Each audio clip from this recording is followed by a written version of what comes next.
उमरो परेशानी के आलम में एक वादी में घूमता फिर रहा था। वादी के चारों अतराफ खूबसूरत रंग बरंगी पहाड़ियां थीं। उमरो इस वादी में दाखिल हुआ तो अचानक उसका घोड़ा वहीं गिरकर मर गया। उसके घोड़े का पैर रपट गया था, जिससे वो सर के बल गिर गया था और उसकी गर्दन की हड्डी टूट गई थी और वो वहीं मर गया था। अपने घोड़े के मरने का उमरो को बहुत अफसोस था। वो काफी देर वहीं रुका, मुर्दा घोड़े को देखता रहा, फिर पैदल ही इस वादी में आ गया। वो सरदार अमीर हमजा से रुखसत लेकर यमन की तरफ जा रहा था, जहाँ रास्ते में ये वादी पड़ती थी।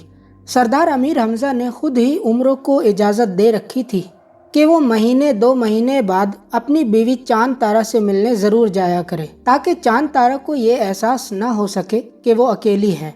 इस तरह चांद तारा को भी उमरो की खैरियत मालूम हो जाती थी और उमरो भी अपनी बीवी चांद तारा की खैरियत से आगाह हो जाता था। मुल्क यमन इस वादी से काफ़ी दूर था। उमरो अय्यार परेशान था कि अगर वो इसी तरह से पैदल चलता रहा तो इसे मुल्क यमन पहुँचते पहुँचते कई दिन लग जाएंगे। लेकिन उसका घोड़ा तो गिरकर मर चुका था। यहाँ से उसे कोई सवारी भी मैसर नहीं आ सकती थी और ना ही वो जंबील में मौजूद अपनी तमाम करामाती चीज़ों का इस्तेमाल कर सकता था। इसकी करामाती चीज़ें उस वक़्त उसके काम आती थीं जब वो किसी मुहिम पर होता।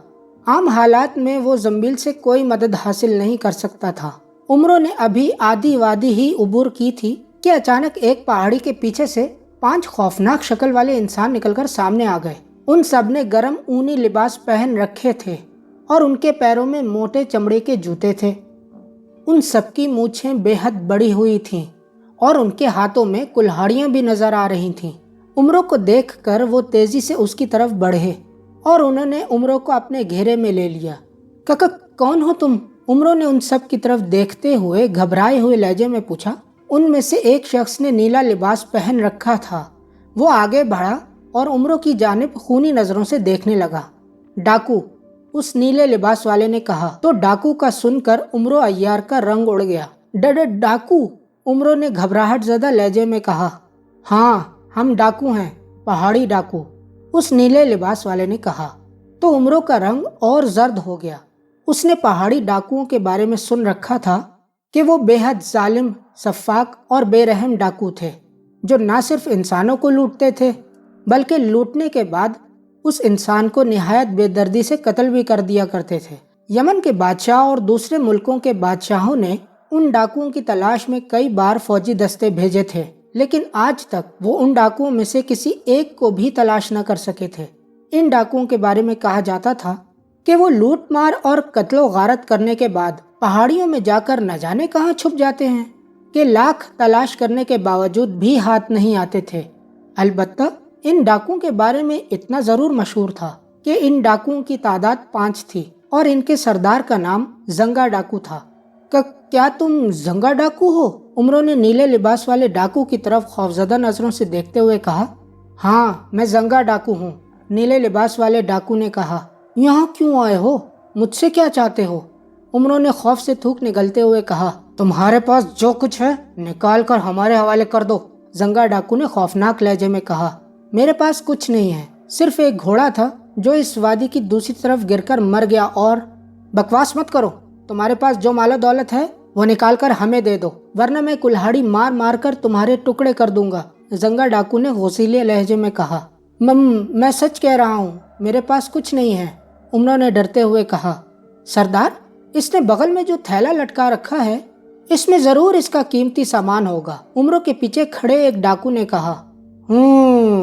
उतारो ये थैला और मुझे दो, सरदार जंगा ने उमरो को घूरते हुए कहा। थैला? ओह नहीं नहीं, यकीन मानो मेरे थैले में कुछ नहीं है। मैं इस थैले को लेकर जंगल में जाता हूँ और जंगली जड़ी बूटियाँ इकट्ठी करता हूँ। यकीन नहीं आ रहा तो खुद ही देख लो। उमरो ने ये कहते हुए अपने कांधे से जंबील उतारी और इसे उल्टा करके उन डाकुओं के सामने झाड़ने लगा, मगर जंबील से कुछ ना निकला। ये देखकर सरदार जंगा ने गुस्से से होंठ भींच लिए।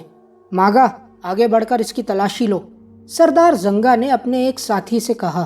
तो एक डाकू आगे बढ़ा और उमरो अय्यार की तलाशी लेने लगा। अरे अरे अरे, क्या कर रहे हो? अरे अरे अरे, मुझे गुदगुदी हो रही है। अरे ही हु हा हा हा। उमरों ने तलाशी के दौरान बुरी तरह मचलते हुए और हंसते हुए कहा, जैसे उसे वाकई में गुदगुदी हो रही हो। सरदार, ये सच कह रहा है, इसके पास वाकई में कुछ नहीं है। तलाशी लेने वाले मागा डाकू ने कहा, शक्ल से तो ये अच्छा खासा मालदार मालूम होता है, इसने तो लिबास भी बेहद कीमती पहन रखा है, फिर ये कैसे मुमकिन है कि इसके पास कुछ ना हो। सरदार जंगा ने हैरत भरे लहजे में कहा, मैंने तुमसे पहले भी कहा था कि मेरे पास कुछ नहीं है। जरूरी नहीं कि अच्छी शक्ल और अच्छे लिबास वाला इंसान मालदार भी हो। मैं तो एक गरीब और फकीर सा इंसान हूँ। मेरी 10 बीवियाँ और 2 दर्जन बच्चे हैं जो भूख और इफलास से बिलखते रहते हैं। तुम मुझे शक्ल से नेक और शरीफ डाकू मालूम हो रहे हो। तुमने आज तक जितने लोगों को लूटा है, अगर लूटे हुए सामान से आधा सामान तुम मुझे दे दो तो मैं और मेरे बच्चे सारी जिंदगी तुम्हें दुआएं देंगे। उमरों ने मिस्कीन सी सूरत बनाते हुए कहा, आधा खजाना? क्या तुमने मुझे पागल समझ रखा है? सरदार जंगा ने उसे गुस्सीली नजरों से घूरते हुए कहा, हाँ नहीं, मेरा मतलब है, तुम जैसे खौफनाक, बदशक्ल और भयानक शक्लों वाले डाकू भला पागल कैसे हो सकते हैं? उमरों ने कहा तो सरदार जंगा का चेहरा गुस्से से मजीद सुर्ख हो गया। इस भिखारी के लिए काली गार से निकलकर हमने खामखा अपना वक्त ही जाया किया है।